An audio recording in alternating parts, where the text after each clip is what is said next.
mean, I think it's interesting because I do feel the average consumer is so cut off from all of these processes. They don't know where their food's coming from, what processes are involved in the agriculture, or how the food's being made, where it's coming from. They just go to a supermarket, it's all lined up on shelves and, little packets. They're not thinking about any of that.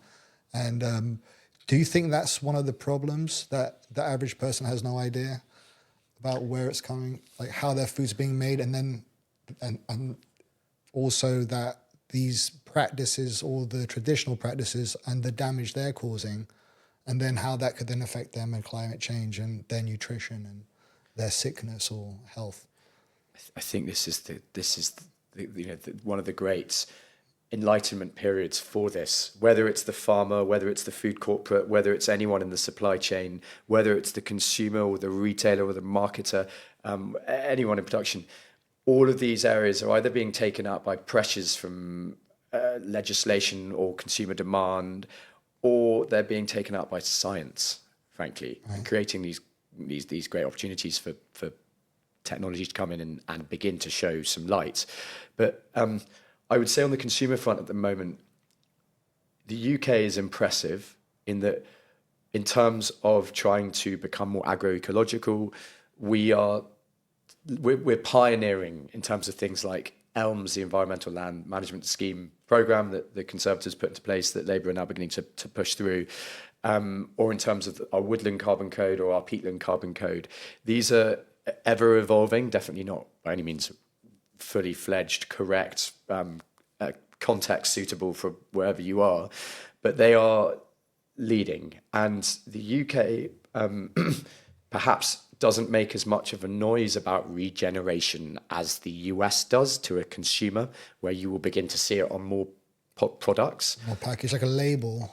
Is there like a certification at the moment or no?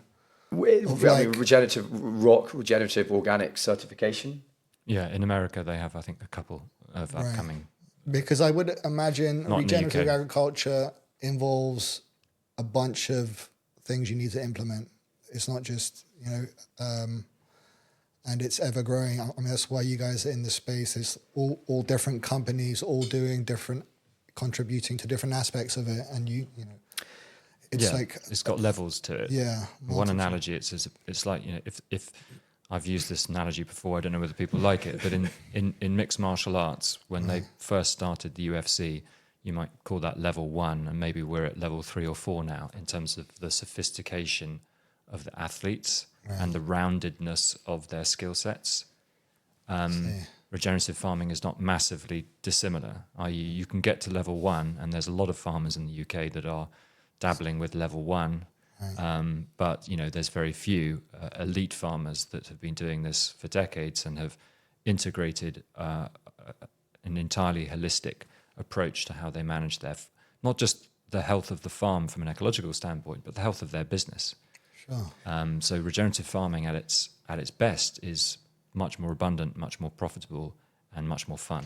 Yeah. And just give in terms of keeping the analogy going, in terms of how it's not necessarily wedded to a particular method. It's almost in terms of Bruce Lee going about and collecting his preferred methods. Yes, it's always context specific. Right. I.e. So one thing that works in one environment, one climate. Yes, the strategy. The overall goal is, generally speaking, the same. The overall goal is to improve the land and improve the health of the business and improve the lives of those that are working on the land. So in that sense, that's a pattern that crosses all cultures and all farmland. But then underneath that, the strategies and the tactics vary greatly because they have to be context specific. You might be on a farm in the hills. Owning a tractor is a preposterous idea. So it's a non-starter to head down the direction of, cover cropping or no-till farming because it's completely impractical. You've got rocky terrain, and you've got impossible weather systems that would come in and would just destroy a crop with one bad weather spell. So there are principles, but they are all applied differently in those different contexts. Right. Darius, just you were in terms of the consumer and the sort of enlightenment of it, which sounds deeply patronising, so Yeah. the word probably isn't appropriate. But what's interesting is how the consumer in sort of many revolutions haven't necessarily played the kind of pivotal part, but there are like various people in this space who think that the consumer is going to play a more of a leading role in this demand for more nutrient-dense produce that has been farmed in a more agroecological fashion. And I suppose what's interesting at the moment is the US have begun to really jump on this, and you will see regenerative organic certification in most supermarkets.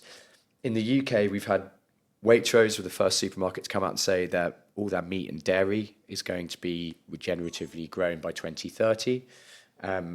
It might be that they can come on quicker and include more in that product range, but they were the first to go, which we thought was quite late for a supermarket to really pin their flag to that mast. It was earlier this year. We've had Jeremy Clarkson obviously enamor the world, love or not quite love so much Clarkson as one might. He had a fairly coveted job as head of Top Gear for however many decades. Yeah.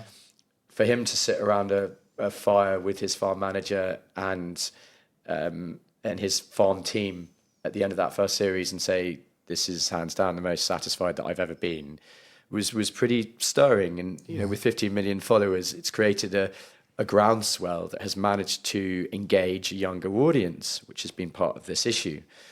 And yes, in season 3, which finally ended up working with the Wild Farmed team and Andy Cato, who's one half of Groove Armada, who had been farming traditionally in France and then had discovered a more agroecological